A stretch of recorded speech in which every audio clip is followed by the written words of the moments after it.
Hello everyone, very warm welcome to Dronacharya IAS. आज की इस वीडियो के अंदर हम डिस्कस करने जा रहे हैं हिंदू के कुछ इंपॉर्टेंट आर्टिकल्स। तो चलिए डिस्कशन को स्टार्ट करते हैं। हमारा जो आज का पहला ही आर्टिकल है that is very much from the front page, जहां पर इंडिया चाइना के पॉजिटिव सिग्नल्स की बात की गई है। ऑलराइट, ये आपका जो आर्टिकल है आज का, it is directly related to your GS paper 2 that is international relations. देखिए, ये जो मीटिंग है स्पेशल रिप्रेजेंटेटिव्स की, ये 2019 के बाद अब जाकर हुई है। ऑलमोस्ट 5 इयर्स के बाद आपकी स्पेशल रिप्रेजेंटेटिव्स की मीटिंग हुई है, जिसके अंदर हमारी तरफ से हमारे जो एनएसए हैं अजीत डोवाल जी वो गए थे, और चाइना की तरफ से उनके फॉरेन मिनिस्टर जो हैं वो इस समिट में शामिल हुए थे। इन दोनों ही देशों ने इस समिट के अंदर, देखिए इस पूरे आर्टिकल के अंदर यही बताया गया है कि जो टेंशन्स बढ़ गई थी, जिस तरीके से जो है वेस्टर्न बॉर्डर के ऊपर स्पेसिफिकली आपका जो एक बहुत ज़्यादा आर्मी एक्सर्शन बढ़ गया था, वो चीज़ अब धीरे धीरे बैक डाउन हो रही है, रोल बैक हो रही है। कुछ दिन पहले भी हमने न्यूज़ में कवर किया था कि जो दैप्सांग प्लेन्स हैं, जो लास्ट स्लॉट्स थे आपके, वहाँ से भी डिसएंगेजमेंट स्टार्ट हो चुकी है आर्मी की, राइट।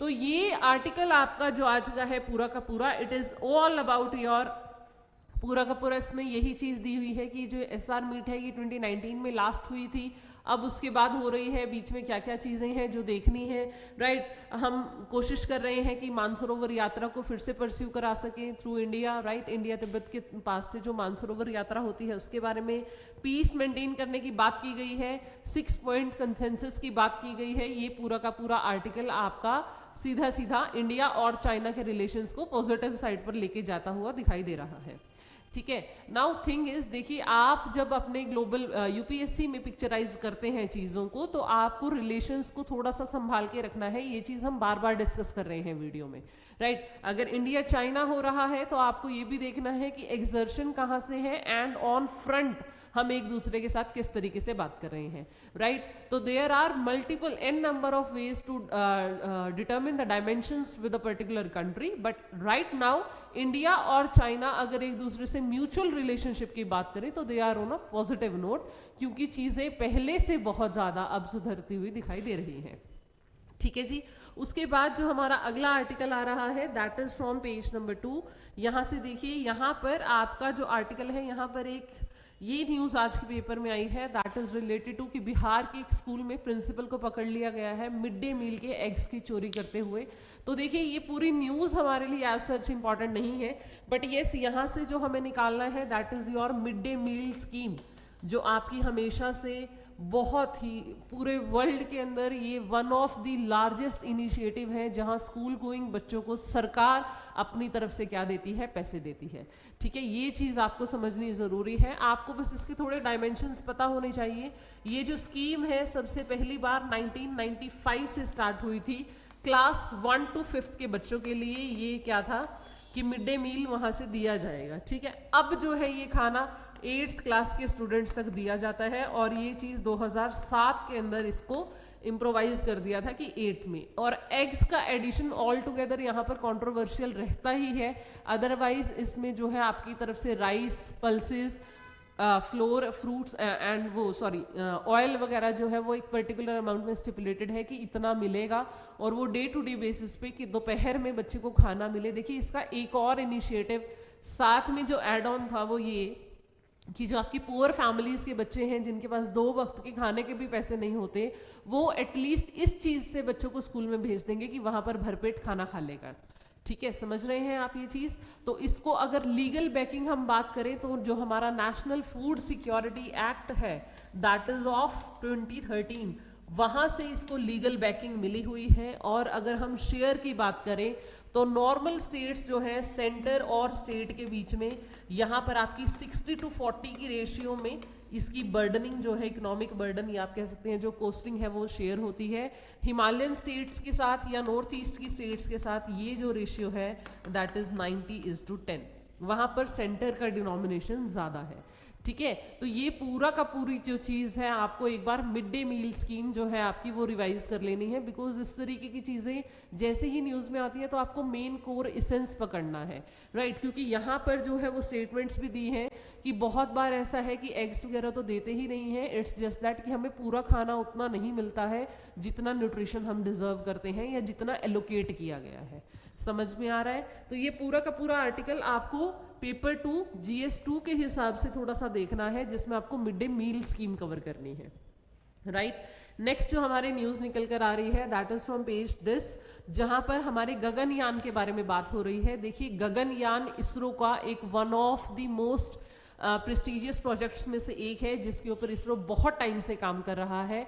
इसको पूरे अच्छे से समझ लेना आपके लिए इंपॉर्टेंट है, राइट। आपके GS paper 3 that is science and techs से ये सीधा सीधा रिलेट करेगा, और आप बिल्कुल एक्सपेक्ट कर सकते हैं कि इससे रिलेटेड क्वेश्चन आपको UPSC की प्रीलिम्स और मेंस दोनों में मिल जाए। ऐसा मैं इसीलिए बोल रही हूँ क्योंकि गगनयान भारत के इतिहास का पहला ऐसा मिशन है जिसके अंदर हम मैन्ड एयरक्राफ्ट भेज रहे हैं। देखिए यहाँ पर डिटेल्स भी दी गई हैं आपके लिए। See here it is written कि प्रोजेक्ट जो है वो डेमोन्स्ट्रेट कर रहा है ह्यूमन स्पेस फ्लाइट, जिसके अंदर 3 क्रू मेंबर्स को भेजा जाएगा 400 किलोमीटर की ऑर्बिट पे, 3 दिनों के लिए वहां रोका जाएगा और फिर उनको जो है वापस जो है धरती के ऊपर लेके आने की बात की जा रही है इसके अंदर। अब यहाँ पर एक और स्पेशलिटी ये है कि यहाँ पर हम 2 क्रू, एक हम क्रू भेज रहे हैं और 3 अनक्रूड भेज रहे हैं। सी यहाँ पर लिखा है 3 अनक्रूड मिशन है। अनक्रू मतलब जिसके अंदर इन पर्सन नहीं जा रहा है, सिर्फ आपका रोबोटिक या आप कह सकते हैं जस्ट सिंपल आपका क्रू, मतलब उसमें लोग नहीं जा रहे हैं, एस्ट्रोनॉट्स नहीं जा रहे हैं, राइट। और जो क्रूड मिशन है उसके अंदर हम 3 जिंदा लोगों को भेज रहे हैं और उन्हीं को वापस लेके आने वाले हैं, ठीक है जी। तो इस चीज की जो प्रिपरेशंस है वो इसरो टाइम एंड अगेन करता है और इसकी वजह से गगनयान जो है वो बार बार न्यूज में रहता है। तो आपको अपना गगनयान मिशन एक बार अच्छे से स्ट्रांगली प्रिपेयर कर लेना है। देखिए ये जो बात हुई है that is related to the commencement of the assembly of ये जो ह्यूमन रेटेड लॉन्च व्हीकल है मार्क 3, ये आपका मेडन अनक्रूड फ्लाइट है, ये जो सीधा सीधा आपके अनक्रू उसको लेके जाएगा, ठीक है। जो ये हमारे एस्ट्रोनॉट्स हैं इनकी ट्रेनिंग भी हम बाकी सारे देशों जैसे फ्रांस और रशिया से इनकी ट्रेनिंग हो रही है। ये जो तीनों हैं ये एयरफोर्स के हमारे आर्मी पर्सनल्स हैं जिनको सिलेक्ट किया गया है जो एस्ट्रोनॉट बन के ऊपर जाने वाले हैं, राइट। तो इस तरीके से Gaganyaan will be one of the prestigious projects जिसमें इंडिया जो है लीग में जुड़ जाएगा, जो मैन्ड सक्सेसफुल मिशन करने में कामयाब हो सकता है ना। और मोस्ट प्रोबेबली नेक्स्ट ईयर जो इसरो है इसको लॉन्च भी करने वाला है। तो इसीलिए ये जैसे जैसे न्यूज़ में आता है आप इससे रिलेटेड एडवांसमेंट्स को एक जगह लिखते चले जाइए ताकि आपके नोट्स जो है वो प्रिसाइजली अच्छे तरीके से बन जाए। समझ में आ रही हैं चीज़ें, ठीक है। उसके बाद अगर हम बात करें तो नेक्स्ट जो हमारा आर्टिकल न्यूज़ में है आज दैट इज योर दिस, इसी पेज के ऊपर अगेन सिक्योरिटी से रिलेटेड आपका एक और इशू आया हुआ है दैट इज INS निर्देशक। आपकी सेकंड सर्वे शिप है, 4 होने वाली हैं, उनमें से INS निर्देशक को ऐड कर लिया गया है नेवी के अंदर। इसका काम क्या बताया गया है, देखिए ओशियानिक डाटा को कोलैबोरेट करने में सारी की सारी सर्वे स्टैटिस्टिकल स्टडीज के लिए ओशियंस की, उसके लिए हम इसको स्पेसिफिकली यूज करने वाले हैं। इससे पहले भी एक आ चुकी है भारत में एंड उसका नाम है आपका INS संधेयक, ठीक है। तो 2 आ चुकी हैं और 2 आनी अभी बाकी है, तो ये नेम्स आपको स्पेसिफिकली याद रखने हैं। काम क्या कर रही है, देखिए विशाखापट्टनम की नेवल डॉकयार्ड से इसको लॉन्च कर दिया गया है। हाइड्रोग्राफिक नेविगेशन वगैरह में ये हमें काम करने वाली है और वहीं पर हमारे ये काम आने वाली है। देन ओशियानिक डाटा हो गया, रिलेबल जितने भी चार्ट्स हमारे रिलायबिलिटी हमारी ताकि बढ़ जाए, हमें पता लग जाए कि किस तरीके से हमारे ओशियन के अंदर हमें चीज़ें करनी है, उस सब से रिलेटेड आपकी ये सर्वेशिप बहुत इंपॉर्टेंट है, ठीक है। इस तरीके की जितनी भी एडवांसमेंट्स हैं वो आपके सीधा सीधा GS पेपर 3 के अंदर सिक्योरिटी वाला जो इशू है वहां पर रिलेट करते हैं आप इस आर्टिकल को, ये चीज़ आपको यहाँ से देख लेनी है, ठीक है जी। उसके बाद जो नेक्स्ट हमारी न्यूज़ निकल कर आ रही है that is from these 3 states. देखिए आपके फॉरेन एंट्री के ऊपर कर्व्स लगा दिए गए हैं अगेन 3 स्टेट्स के अंदर जो म्यांमार के साथ शेयर कर रही हैं, दैट इज योर मणिपुर, फिर मिजोरम एंड योर नागालैंड, ठीक ठीक है।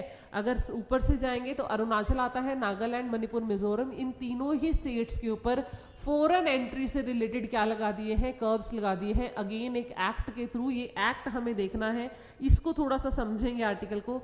देखो सबसे पहले ये चीज समझिए आप इसके अंदर कि जो इशू है वो क्या है, it is protected area regime के अंदर ले आए हैं हम इसको, ठीक है, ताकि हम मूवमेंट ऑफ फॉरेनर्स को स्क्रूटनाइज कर सके कि हम कितने फॉरेनर्स की एंट्री चाह रहे हैं और कितने की नहीं। क्योंकि जो पीछे इतने टाइम से यहाँ पर हसल चल रहा है उसके हिसाब से म्यांमार की तरफ से इन्फिल्ट्रेशन बहुत ज़्यादा हो रहा है, जिसकी वजह से कर्ब करना कुछ एक्टिविटीज़ को बहुत टफ होता जा रहा है। राइट, आफ्टर दैट इसके अंदर एक आपके लिए ये चीज़ इंपॉर्टेंट है जानना कि ये जो कर्ब है ये सीधा सीधा होम मिनिस्ट्री ने लगाया है, और किस आर्टिकल के थ्रू लगाया है वो आपको जान लेना है। That is here it is written foreigners protected order, ठीक है। फॉरेनर प्रोटेक्टेड ऑर्डर है आपका 1985 का, उसके हिसाब से ये PAR बनता है, that is your protected area network, ताकि आप जो है इस रिजीम के अंदर लिमिटाइज कर सके कि किस एरिया के अंदर आपने कितने लोगों को भेजना है या नहीं भेजना है, और वो भी अगर जा रहे हैं तो स्पेशल प्रोविजंस के थ्रू जा रहे हैं, ठीक है। तो स्टेट और सेंटर दोनों ने ही इस चीज़ को इसीलिए बोला है कि बहुत सारी ऐसी इन्फिल्ट्रेशन एक्टिविटीज़ है जो यहाँ पर मेंशन भी गई है कि जैसे कुकीज़ो काउंसिल की बात हो रही थी, या ऑल टुगेदर एक नए एरिया की बात हो रही थी कि एक नई डिस्ट्रिक्ट ही बन गई है। ये सारी बातें झूठी हैं और इन सब चीज़ों को कवर कर पाना बहुत टफ है जब इन्फिल्ट्रेशन बहुत ज़्यादा हो रहा है, ठीक है। इसीलिए इन तीनों स्टेटों के अंदर हमें फिर से फॉरेन प्रोटेक्टेड एरियाज के अंडर जो है कर्ब्स लगाने पड़ रहे हैं, बिकॉज बहुत टाइम पहले से ये कर्ब्स जो है हटा दिए गए थे, लाइटन कर दिए गए थे, और फिर बार बार उन्हीं चीज़ों को रिवाइज किया जा रहा था, जैसे यहाँ पर मेंशन भी है। देखिए ये चीज़ दी गई थी कि इनिशियली इसको जो है रिलैक्स किया गया था 2010 में, फिर उसके बाद इसको रिलैक्स कर दिया गया था 2022 तक। लास्ट जो हमारा आया है वो 2022 में आया है, और उसके बाद इसको जो रिलैक्स किया था आपकी 5 साल के लिए 2007 में कर दिया था, फिर उसके बाद 2022 में जो लास्ट आया वो 2027 तक था। बट एक्टिविटीज़ इस तरीके से चेंज हुई है कि अब हमें उसको फिर से लेकर आना पड़ा है, उसको थोड़ा सा टाइटन करना पड़ा है, ताकि हम फॉरेन एक्सचेंज एक्टिविटीज़ को समझ सकें, संभाल सकें, और इन डिस्ट्रिक्ट्स के अंदर, इन तीनों स्टेट्स के अंदर प्राइमरली हम क्या कर सकें, कर्ब कर सके वो ट्रैफिकिंग को, ठीक है। तो आपको डिस्ट्रिक्ट्स याद रखनी है, सॉरी स्टेट याद रखनी है, दैट इज नागालैंड है, मणिपुर है, मिजोरम है, और इन तीनों का ही बॉर्डर जो है वो आपका शेयर होता है म्यांमार के साथ। ये चीज़ आपको ध्यान रखनी है, क्लियर है जी, ठीक है। एक आर्टिकल हमारे लिए बहुत इंपॉर्टेंट है, इसको ध्यान से पढ़ लीजिएगा। उसके बाद एक न्यूज़ अगेन कल का ही फॉलो अप है, दैट इज योर आपके जो श्रीलंका की प्रेसिडेंट है वो अब इंडिया आके विजिट करके गए हैं, हमारे साथ बातचीत करके गए हैं। अब वो जो है चाइना के साथ भी नेगोशिएशंस कर रहे हैं। तो see it is not at all wrong, China Sri Lanka की तरफ से देखें तो they are always of the pro China and pro India policies रहती हैं, ठीक है। इंडिया की तरफ से देखें तो हमें अपना चीज़ें देखनी है कि हम अपने प्रोजेक्ट्स को कैसे सेटल आउट करने वाले हैं, किस तरीके से चीज़ों को कवर अप करने वाले हैं। तो there is a new turn, इसके अंदर कुछ ज़्यादा इंपॉर्टेंट नया नहीं है आपके लिए, आप ये चीज़ कल कर चुके हैं, ठीक है। इंपॉर्टेंट आर्टिकल आपका यहाँ से आ रहा है, दैट इज CCTNS। ये चीज़ आपको समझ लेनी है एक बार। देखो, crime and criminal networking tracking network बनाया गया है, और ये दावा किया गया है कि आपके देश के सभी 15 सालों के बाद आपके देश के ऑलमोस्ट 17,130 पुलिस स्टेशंस अब वो सारे के सारे इस ऑनलाइन प्लेटफॉर्म के साथ लिंक कर दिए गए हैं। अब ये प्लेटफॉर्म है क्या, किस बारे में काम कर रहा है? ये एक ऐसा प्लेटफॉर्म है जिसके ऊपर ऑनलाइन ही FIR रजिस्टर की जा सकती है। उसके अंदर क्या क्या डेवलपमेंट्स हुई हैं, किस तरीके से केस की चार्जशीट बन रही है, केस में क्या डेवलपमेंट है, वो फिर अलग से पोर्टल पे चला जाएगा। मतलब अगर आपको किसी इंसान का पूरा रिकॉर्ड निकालना है कि इस पर्टिकुलर इंसान के ऊपर FIR लॉन्च हुई है, तो वो ऑलरेडी आपके डाटाबेस में होगा कि इसके ऊपर पहले कितने केसेस हो चुके हैं या कितने नहीं, ठीक है। तो ये पूरे इंडिया के साथ इसको लिंक किया गया है, ताकि अगर उसके खिलाफ किसी और स्टेट में, किसी और डिस्ट्रिक्ट में भी for that matter cases registered हैं, तो वो भी डाटाबेस के अंदर पूरा एंटर हो जाए, और पुलिस को जो है ट्रैक करने में ईजी हो कि क्या इसका क्राइम पैटर्न रहता है, किस तरीके से इंसान क्राइम करता है, और क्या क्या चीज़ें इस पर पहले एलिगेट की हुई हैं। समझ में आ रही हैं बातें? ठीक है, तो यहाँ से आपके लिए इंपॉर्टेंट ज़रूरी है, देखिए यहाँ पे ये लिखा भी गया है कि ये जो आपका CCTN है, that is crime and criminal tracking network, जो आपका पूरा डाटाबेस बना है, ये 2009 के अंदर शुरू हुआ था और इसके ऊपर 2000 करोड़ का बजट लगा है ऑलमोस्ट, जिससे इसको पूरा किया गया है, जिसके अंदर इसमें बताया गया है कि आपको किस तरीके से सारी चीज़ें करनी है ऑनलाइन। देखिए यहाँ पर दिया भी गया है, it has past and current crime records किसी भी इंसान की, देन उसके बाद including the details of the accused, वो कहाँ का रहने वाला है, किस तरीके से काम करता है, क्या पैटर्न रहता है, details of the accused, chargesheet के ऊपर कन्विक्ट कितना है, हैबिचुअल ऑफेंडर है या नहीं है, ये सब कुछ। तो इसका सीधा सी रिलेटिबिलिटी आप ये भी देख सकते हैं कि जब किसी भी हाई प्रोफाइल केस में आपको किसी क्रिमिनल का ऑर्डर जानना है या ये जानना है कि क्या क्रिमिनल हैबिट्स रहती हैं या किस तरीके से ये क्राइम करता है, तो आपके डाटाबेस में ऑलरेडी उसका पूरा रिकॉर्ड पड़ा है, आप उसे उठा के इजीली मॉनिटर कर पाएंगे। समझ में आ रही है चीज़ें? तो इसके लिए ये जो हमारा नेटवर्क है ये बहुत इंपॉर्टेंट है। और अब आपको पता ही है कि ये जब से हमारे 3 नए लॉज आए हैं, दैट इज़ भारतीय न्याय संहिता, उसके बाद भारतीय सक्षम अधिनियम एंड योर भारतीय नागरिक सुरक्षा संहिता, जो आपके IPC, CRPC और इंडियन एविडेंस एक्ट को रिप्लेस कर रहे हैं, उनकी एनफोर्समेंट जो जुलाई 1 से हो चुकी है, उसके अंदर और ज़्यादा चीज़ें एडवांस करने के लिए ये पर्टिकुलर जो सिस्टम है हमारा बहुत ज़्यादा हेल्पफुल होने वाला है। ठीक है, तो ये पूरा का पूरा आपका देखिए यहाँ पर है भी, लिखा भी हुआ है कि जो सैंपल्स हैं पुलिस को इन्वेस्टिगेशन 90 दिन के अंदर उसके अंदर रिकॉर्ड चढ़ाना है कि क्या कुछ हुआ है, FIRs लॉन्च करनी है, वो सारा कुछ यहाँ पे दिया गया है, ये आपको ध्यान रखना है। ऑलराइट, तो ये आर्टिकल आपके लिए इंपॉर्टेंट है आज का यहाँ से। उसके बाद जो नेक्स्ट हमारी न्यूज़ निकल के आ रही है, देखिए बाकी सारी चीज़ें ये पॉलिटिकल में जा रहा है कि अम्बेडकर जी के ऊपर कमेंट कर दिया नहीं कर दिया, मैंने आपको बार बार बताया है कि आपके लिए ये सारी चीज़ें कभी इंपॉर्टेंट नहीं होंगी, that who is aliasing whom with whatsoever allegations. आपके लिए यहाँ से इंपॉर्टेंट है ये वाला आर्टिकल, जिसके अंदर आपको सीधा सीधा एक स्टैंडिंग कमेटी की बात बताई गई है, सॉरी एक जॉइंट कमेटी की बात हो रही है। हमने देखा है कि 129th जो अमेंडमेंट बिल है, कॉन्स्टिट्यूशनल अमेंडमेंट बिल, जो सीधा सीधा बात कर रहा है किस चीज़ के बारे में, कि आपके स्टेट और सेंटर के elections, that is 1 nation 1 election वाली जो बात है, कि स्टेट और सेंटर के इलेक्शंस एक साथ हों, उससे रिलेटेड एक बिल इस बार इंट्रोड्यूस किया गया है, that is 129th constitutional amendment bill. अब उसी बिल को रिव्यू करने के लिए एक कमेटी बनाई गई है, जिसके अंदर आपके 31 मेंबर्स हैं। ठीक है, तो आपको ये याद रखना है कि इसके अंदर 31 मेंबर की एक जॉइंट कमेटी भी बनी है। देखो, किसी भी एक हाउस में जाने के बाद बिल के ऊपर अगर सारे हाउस के मेंबर से बोलते हैं कि जॉइंट कमेटी होनी चाहिए, तो बनाई जाती है। और इस कमेटी के अंदर आपके जो है लोकसभा से 21 और राज्यसभा से 10 लोग आने वाले हैं, जो साथ मिलकर इसको रिव्यू करेंगे कि हमें ये बिल पास आउट करना है या नहीं करना है, मतलब इसको एक्ट बनने देना है या नहीं बनने देना है, उसके ऊपर ये अपनी रिकमेंडेशंस देंगे। फिर ये बिल सेकंड हाउस में जाएगा, वहाँ पर वोटिंग होगी, एंड उसके बाद आपके प्रेसिडेंट का असेंट होगा या नहीं होगा, वो सारी चीज़ें स्टैंड बाय पे है। ठीक है, सेकेंड थिंग, इसके हेड कौन है, that is your minister of state हैं आपके लॉ एंड जस्टिस के PP चौधरी, वो इसके आपके हेड है इस जॉइंट कमेटी की, ये आपको याद रखना है। ठीक है, तो आपको थोड़ा सा प्रोसेस के बारे में पता होना चाहिए कि जो भी एक प्रोसेस शुरू हुई है वो बीच में ना छोड़ो। मैंने आपको पहले भी कहा था कि अगर ये एक हाउस से पास हो गया, अब आगे क्या प्रोसीजर होने वाला है वो आपको फॉलो अप करते रहना है। तो अब आपको पता होना चाहिए कि जो 129 कॉन्स्टिट्यूशनल अमेंडमेंट बिल है वो जॉइंट कमेटी के पास गया हुआ है, जब वो रिकमेंडेशंस लेके आएंगे उसके बाद इस पे क्या होगा वो हमें देखना है। ठीक है जी, क्लियर है बात? ठीक है, तो ये आपका आर्टिकल हो गया यहाँ से। उसके बाद जो आपके लिए इंपॉर्टेंट आर्टिकल आगे निकल कर आ रहे हैं, that is from page this, your sacred groves की बात की गई है। आपके सुप्रीम कोर्ट ने बोला है सरकार से कि सेक्रेड ग्रुव्स को प्रोटेक्ट करने के लिए स्पेसिफिक पॉलिसी लेके आइए। देखिए, इस आर्टिकल को आप सीधा सीधा GS पेपर 3 के साथ रिलेट कर पाएंगे। नेशन वाइड सर्वे हो ग्रुव्स का, ऐसा कहा गया है। फिर उसके बाद ये भी कहा गया है कि जो ट्रेडिशनली इकोलॉजिकल वैल्यू और कल्चरल सिग्निफिकेंस की चीज़ें हैं, तो वहाँ पर जो ट्रेडिशनल तरीके से इनको बचाया जाता है वो आपको देखना है किस तरीके से। अब इसको हम सिंपल शब्दों में समझते हैं कि सेक्रेड ग्रुव्स होते क्या हैं।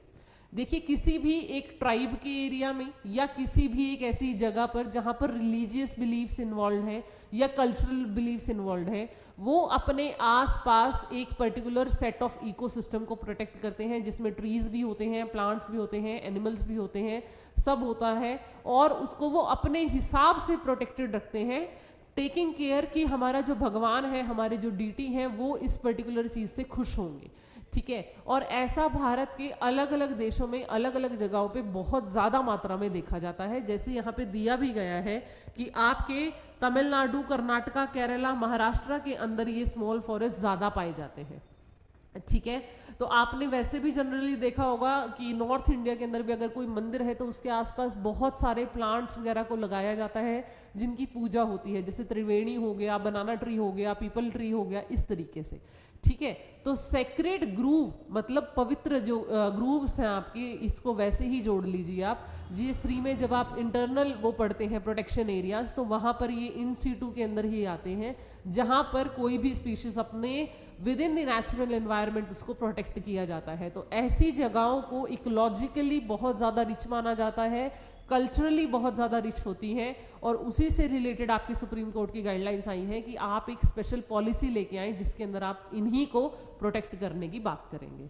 समझ में आ रही है चीज़? तो ये चीज़ आपको देख लेनी है। इसमें एक और शब्दों का इस्तेमाल किया गया है, that is community reserve and conservation reserve, जो आप GS3 के अंदर पढ़ते हैं कि किसी भी कम्युनिटी लैंड को जब डिक्लेयर कर दिया जाता है कि इसको रिजर्व बनाना है तो दैट इज कम्युनिटी रिजर्व, और कंजर्वेशन रिजर्व जब किसी स्टेट ऑन्ड लैंड को, मतलब सरकारी ज़मीन को, अगर हमें ये लग रहा है कि किसी नेशनल पार्क या वाइल्ड लाइफ सेंचुरी के अराउंड हमें जगह और ज़्यादा छोड़नी है तो उसे कंजर्वेशन रिजर्व में डिक्लेयर कर देते हैं ताकि वो बफर जोन का काम कर सके। क्लियर हो गया? तो ये आर्टिकल आपका सेक्रेड ग्रूव से रिलेटेड था। उसके बाद यहाँ पर एक जापान की स्पेस स्टार्टअप के बारे में बात की गई है। ठीक है, दैट इज योर स्पेस 1। आपको पता है कि अब जो स्पेस है that is handling with the startups all together, पूरे वर्ल्ड से प्राइवेट एंटरप्रेन्योर्स बहुत ज़्यादा इन्वेस्ट कर रहे हैं। जैसे नासा के होते हुए आपने देखा है स्पेसएक्स अपना स्टारलिंक प्रोजेक्ट कर रहा है, अलग अलग प्रोजेक्ट्स कर रहा है। ऐसे ही इंडिया के अंदर भी हमारे पास इसरो है, देन उसकी एक स्पेशलाइज्ड विंग है, NSIL है, राइट। उसके बाद हमारे काफ़ी सारे स्काई रूट वगैरह, ये बहुत सारे हमारे प्राइवेट स्टार्टअप्स हैं जो अपनी सैटेलाइट्स लॉन्च करना चाहते हैं, जो अपने हिसाब से लॉन्चिंग व्हीकल्स बनाना चाहते हैं।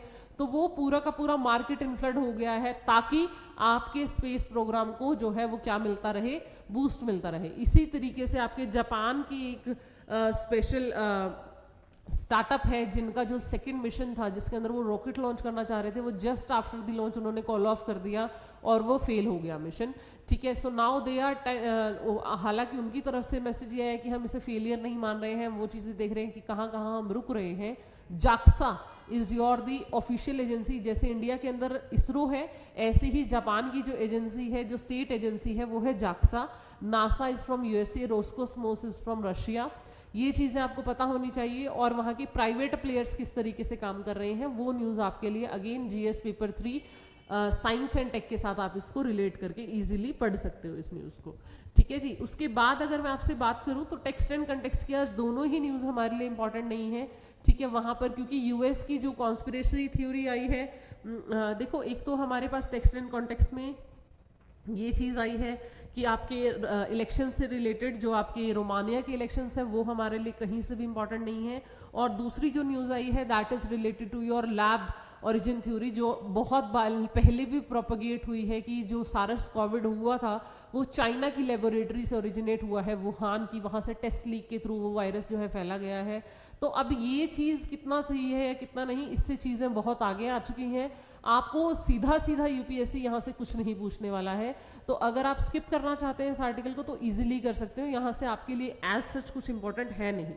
ठीक है जी। उसके बाद हम अगर चले हमारी न्यूज़ की तरफ तो देखिए आपके पास एक आर्टिकल जो आज आया है that is related to Indonesia, जहां पर ग्लोबल डिमांड की वजह से इंडोनेशिया में माइनिंग बहुत ज़्यादा बढ़ गई है। क्योंकि देखिए यहाँ पे सीधा सीधा बताया गया है कि आपकी माइनिंग इंडस्ट्री बढ़ रही है क्योंकि stainless steel electrical vehicle batteries के चलते जो हमें इंपॉर्टेंट एलिमेंट्स चाहिए, चाहे वो निकल है, क्रोमियम है, कैडमियम है, इन सब की डिमांड बहुत ज़्यादा बढ़ गई है। और इसी के चलते इंडोनेशिया की सरकार क्या कर रही है, बहुत ज़्यादा जो है माइनिंग के लीजेस दे रही है, कॉन्ट्रैक्ट साइन कर रही है। लेकिन इस आर्टिकल के अंदर कंसर्न जो दिखाया गया है वो लोकल पब्लिक का दिखाया गया है और एनवायरमेंटलिस्ट के द्वारा, कि जिस वजह से जितनी ग्रोथ इस माइनिंग इंडस्ट्री की हो रही है उसकी वजह से हमें बहुत कुछ, देखिए यहाँ पे भी लिखा है इची स्किन रैशेस वगैरह, हमें स्किन की प्रॉब्लम हो रही है, लंग्स की प्रॉब्लम देखने को मिल रही है, ठीक है, किडनी फेलियर्स के केसेस आने लगे हैं। एंड मोर ओवर जितना प्लांट जो है आपके बहुत ज़्यादा रैंडम मैनर में काटे जा रहे हैं ताकि माइनिंग साइट्स बनाई जा सकें, ठीक है। तो आप इसको एक केस स्टडी ले सकते हैं जीएस पेपर 3 इन्वायरमेंट के साथ रिलेट करते हुए, इसे आप एक केस स्टडी के रूप में कहीं पर भी कोट कर सकते हो, आइदर इन योर जीएस और इन योर एसए पोर्शन। और प्रीलिम्स में यहाँ से जो फैक्ट्स निकल के आएंगे वो होगा इंडोनेशिया की मार्केट डिमांड के ऊपर, that is of the metals and in the industries of electric vehicle and your semiconductor industry. समझ में आ गया? तो इस पर्सपेक्टिव से आपने इस आर्टिकल को कवर करना है, इस तरीके से ही इसमें से इंपॉर्टेंट चीजें निकलने वाली हैं। उसके बाद जो हमारे लिए इंपॉर्टेंट आ रहा है that is from page this. यहाँ पर देखिए ये जो न्यूज़ है आपकी इजराइल सीरिया वाली से हटके, ये एक आर्टिकल आया है छोटा सा, ये आपके लिए इंपॉर्टेंट है। और ये किस तरीके से इंपॉर्टेंट है, क्योंकि इसके ऊपर यूपीएससी पहले भी क्वेश्चन पूछ चुका है। That is north to south, east to west arrange करने को बोला था उसने, हांगकांग, मकाऊ और एक आपके म्यांमार की सिटी थी एंड देन इंडिया की स्टेट, ठीक है। तो आपको पता होना चाहिए कि इंडिया जो चाइना है आपका, वो बेसिकली दो ऐसी जगहें हैं, एक आपका मकाऊ और एक आपका हांगकांग, जिसको वो 1 नेशन 2 स्टेट के हिसाब से, 1 कंट्री 2 सिस्टम के हिसाब से रूल करता है। ये देखिए ये यहाँ पर लिखा भी हुआ है 1 कंट्री 2 सिस्टम्स, जिसके अंदर मकाऊ आता है और हांगकांग आता है। और इसकी अगर लोकेशन की मैं बात करूं तो जब आप चाइना को पढ़ते हैं ना तो नीचे इस तरफ आता है ताइवान, जो हमने देखा है सीधे सीधे कुछ दिन पहले तक भी न्यूज़ में था, और नीचे यहाँ पर आपके दैट इज ऑलमोस्ट नीचे की तरफ चाइना के बिल्कुल साउथ में जाके यहाँ पर आपको 2 चीज़ें मिलती हैं, हांगकांग और मकाऊ। तो आपको याद रखना है कि अगर इंडिया की तरफ से आप चल रहे हैं तो पहले आपको मकाऊ पड़ेगा फिर हांगकांग, ठीक है। तो वो चीज़ें east to west, north to south, ऐसे आपको थोड़ी सी पता होनी चाहिए। और ये लोकेशन बेस्ड क्वेश्चन यूपीएससी पूछ चुका है पहले। और आपको ये भी पता होना चाहिए कि कौन सा ऐसा देश है जो बाकी टेरिटरीज को ओन कर रखा है, नॉट एज डिस्ट्रिक्ट्स बल्कि उनकी 2 सिस्टम अप्रोच के अंदर, ठीक है। तो यहाँ पर ये एनिवर्सरी ही सेलिब्रेट करने गए हैं कि 25 साल हो गए हैं इस सिस्टम को जो फंक्शन कर रहा है, जिसके अंदर ये 1 कंट्री 2 सिस्टम के अंदर आपका मकाऊ और हांगकांग दोनों आपके चाइना के साथ लिंक्ड है। क्लियर है जी? उसके बाद अगर हम बात करें तो नेक्स्ट आर्टिकल जो हमारा है that is last article from today's discussion, वो आपका इस पेज से आ रहा है और ये वाला आर्टिकल है। देखिए यहाँ पर devastated Mayotte battles to recover from cyclone Chido. अब यहाँ पे मैं आपको क्यों लेकर आई हूँ, क्योंकि मैंने आपसे पहले भी डिस्कस किया है कि लोकेशन बेस्ड क्वेश्चंस यूपीएससी जरूर पूछता है। तो आपके एटलस में ऐसी बहुत सारी जगहें हैं जो आपको नहीं पता होती हैं कि कहाँ मार्क करनी है। ये न्यूज़ बिल्कुल छोटे से कॉर्नर में दी है, बट ये आइलैंड नेशन न्यूज़ में आ गया है। अब देखो ये है कहाँ पे, ये जो मायोते है ना, ये फ्रांस की टेरिटरी है, याद रखना। और ये जो आपका अफ्रीकन आइलैंड है दैट इज ये हॉर्न ऑफ अफ्रीका, यहाँ आप लोग मेडागास्कर पढ़ते हो, इस जगह पर कोमोरोस आइलैंड जो है, उस कोमोरोस आइलैंड के आर्कीप्लेगो के अंदर आपका मायोते आइलैंड है, ठीक है। और याद रखना ये टेरिटरी जो है वो फ्रांस की है। इसके ऊपर यहाँ अगर आप बात करेंगे, यहाँ आपको सेशल्स मिलता है, यहाँ आपको रीयूनियन आइलैंड मिलते हैं। ये पूरे की पूरी अगर लोकेशन आप बात करेंगे तो ये इंडियन ओशियन में लाई कर रहा है, ठीक है। मेडागास्कर चैनल से थोड़ा सा ऊपर कोमोरोस आइलैंड के दैट इज आर्कीप्लेगो में मायोते आपका एक छोटा सा आइलैंड है, समझ में आया।